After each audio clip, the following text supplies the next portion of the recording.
Brasil registrou mais 2.399 mortes por Covid-19 nas últimas 24 horas, totalizando 454.623 óbitos desde o início da pandemia. A média móvel de mortes na última semana chegou a 1.823. Estamos na estabilidade, mas num platô ainda muito alto. E a CPI da Covid aprovou nesta quarta-feira a reconvocação do ex-ministro da Saúde, Eduardo Pazuello, e do atual ministro Marcelo Queiroga. Também foram convocados os governadores Wilson Lima, do Amazonas, Helder Barbalho, do Pará, Ibanez Rocha, do Distrito Federal, Mauro Carlesse, do Tocantins, Carlos Moisés, de Santa Catarina, Antônio Oliveira Almeida, de Roraima, Valdez Góes, do Amapá, Wellington Dias, do Piauí, e Marcos José Rocha dos Santos, de Roraima, além do ex-governador do Rio de Janeiro, Wilson Witzel. Também foram convocados o assessor internacional da Presidência da República, Felipe Martins, e o ex-assessor especial Arthur Weintraub, irmão do ex-ministro da Educação, Abraham Weintraub. E ainda o empresário Carlos Wizard, que foi convocado a depor na CPI da Covid. E hoje, o presidente do Instituto Butantan, o médico Dimas Covas, deverá também depor na CPI da Covid. Bom, vamos falar sobre pandemia, sobre CPI, agora com o nosso convidado, Fernando White, diretor-geral do Centro de Pesquisas em Direito Sanitário da USP, Universidade de São Paulo. Olá, Fernando, bom dia, seja bem-vindo. Oi, bom dia, obrigado.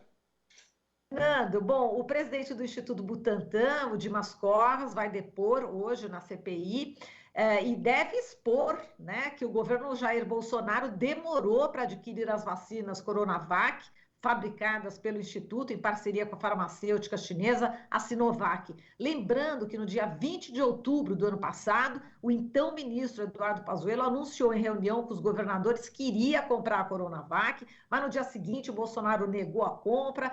Bom, essa compra se deu apenas no dia 7 de janeiro deste ano, portanto, 3 meses depois aí da oferta. Esse depoimento deve reforçar a negligência do governo federal na compra de vacinas, Fernando?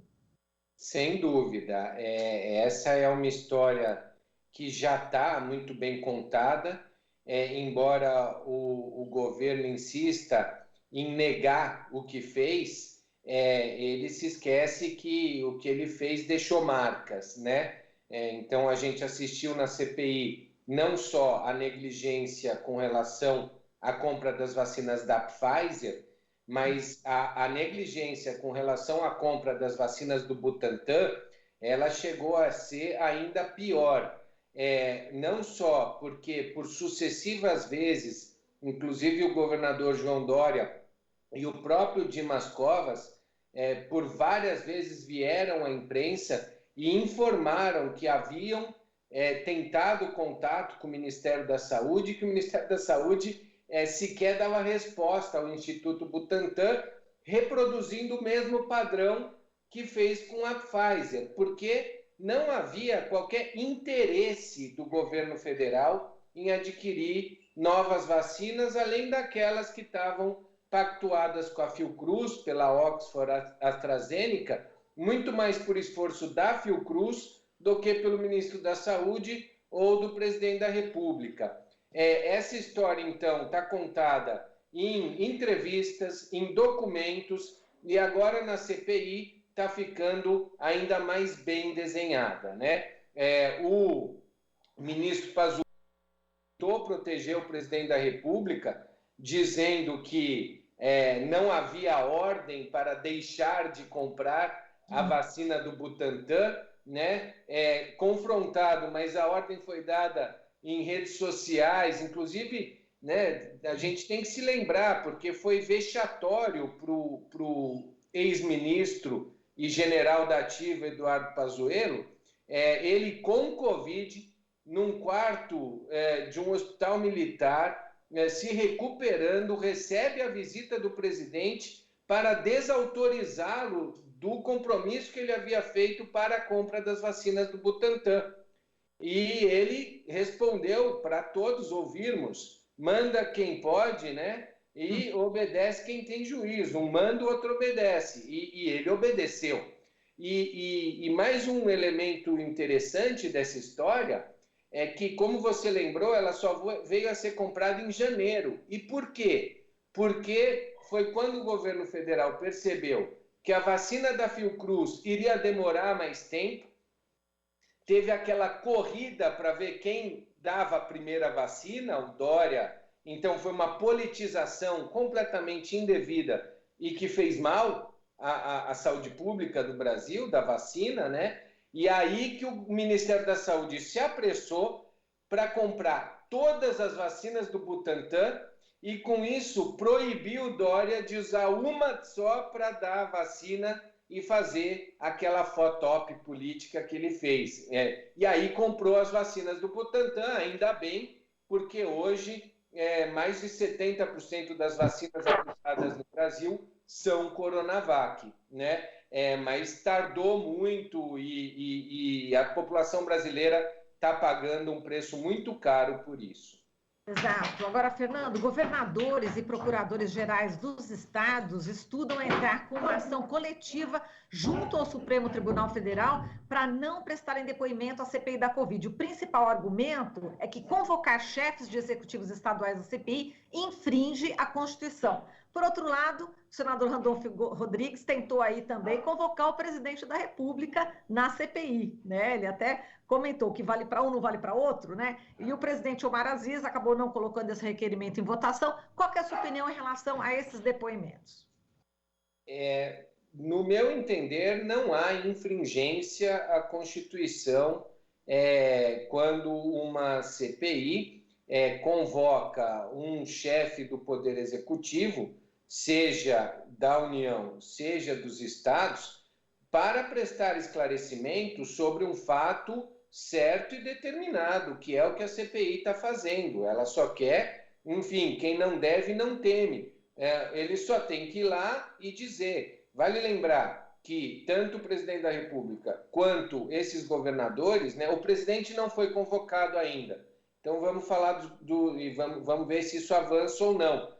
Mas sobre os governadores, né, que foram aprovadas as convocações, eles utilizaram dinheiro público da União e possuem inquéritos policiais sobre desvios na aplicação desses recursos durante a pandemia. Então, há um fato certo e determinado associado ao objeto da CPI. E eles só precisam ir lá para prestar esses esclarecimentos. Não há qualquer invasão de poderes aqui, né? A Constituição, ela fala que a República Federativa do Brasil é composta por 3 poderes harmônicos e independentes entre si, o Executivo, o Legislativo e o Judiciário, e o Poder Legislativo ele tem a função justamente de fiscalizar os atos do Poder Executivo. Então, se você não deixa o Legislativo convocar o chefe do Executivo, seja da União ou estaduais, para fazer o seu papel fiscalizatório, você está aí sim tolhendo uma função que é do Poder Legislativo, que é de saber o que o Executivo está fazendo com o nosso dinheiro. Então, me parece descabida essa argumentação, mas, claro, né, vamos ver qual é a posição do Supremo Tribunal Federal sobre isso. Ok, agora, Fernando, vamos falar da variante indiana, né, do coronavírus, chamada B1617, foi identificada num passageiro que desembarcou no aeroporto aqui de Guarulhos, no dia 22 de maio, ele é de Campos dos Goytacazes, no Rio de Janeiro, o diagnóstico foi confirmado pelo Instituto Adolfo Lutz, aqui da Secretaria de Estado da Saúde de São Paulo. Como é que você viu também a nota, né, que a Anvisa acabou dando, né, afirmando que o passageiro passou pelos controles da agência reguladora no aeroporto de Guarulhos, apresentou o exame PCR negativo, feito nas últimas 72 horas antes do embarque e não tinha sintomas da doença. Como é que você analisa também esse procedimento da Anvisa? Ele acabou indo para o Rio de Janeiro, enfim, como é que é a sua análise? Olha, mais uma vez a gente está vendo aqui a União batendo cabeça no combate à pandemia no nosso país, infelizmente, né? Primeiro, eu gostaria só de lembrar uma coisa. A variante indiana, ela foi pela primeira vez relatada e já com relatos de seu alto potencial de disseminação e letalidade em outubro de 2020. Ou seja, já faz aí quase 6 meses que a comunidade internacional sabe da existência dessa variante. O governo brasileiro somente tomou medidas para controle sanitário mais rígido com relação a voos e pessoas provenientes da Índia em maio, esse mês, num decreto agora de 14 de maio, salvo engano, que aí colocou a Índia, junto com Inglaterra, África do Sul, os países que têm as variantes aí que a gente tem que tomar cuidado. Lembrando que o Brasil tem a dele também, né? Que é chamada a variante de Manaus, que é a P1. Mas só em maio. Então, primeiro, o Brasil atrasou muito numa resposta para fechar suas fronteiras ao risco de receber essa variante. Não conseguiu, a variante entrou em Manaus, né? Vale lembrar, Manaus também tem várias falhas ali. Um hotel de Manaus recebeu 38 tripulantes de um navio indiano com suspeita, né, de ter essa variante, e agora a gente soube que chega um visitante com suspeita desse vírus, faz o teste e as autoridades sanitárias em Guarulhos, em vez de reter esse cidadão até o resultado do teste, libera ele para um novo voo para o Rio de Janeiro e depois, sei lá como, ele foi chegar em Campo dos Goitacazes. Ou seja, a gente já tem aí não só que colocar esse cidadão em isolamento, mas temos que ir atrás numa busca ativa de todos os que estavam no voo, todos os que circularam no aeroporto com ele, no voo para o Rio de Janeiro, né, eu digo, no voo que trouxe da Índia, e também, sei lá como, né, no carro, ônibus, ele foi para Campos de Goytacazes. Então, a Anvisa, ela falhou muito no trato desse caso e espero que aprenda e, com isso, a gente melhore o controle sanitário das nossas fronteiras. Perfeito, Fernando. A gente agradece aqui a sua participação. Esperamos conversar com você em outras oportunidades. Muitíssimo obrigada. Eu que agradeço. Um bom dia para todos. Bom dia. Falamos aqui com o Fernando Ait, diretor-geral do Centro de Pesquisa em Direito Sanitário da USP. Você está ouvindo Jornal Brasil Atual. As notícias que os outros não dão.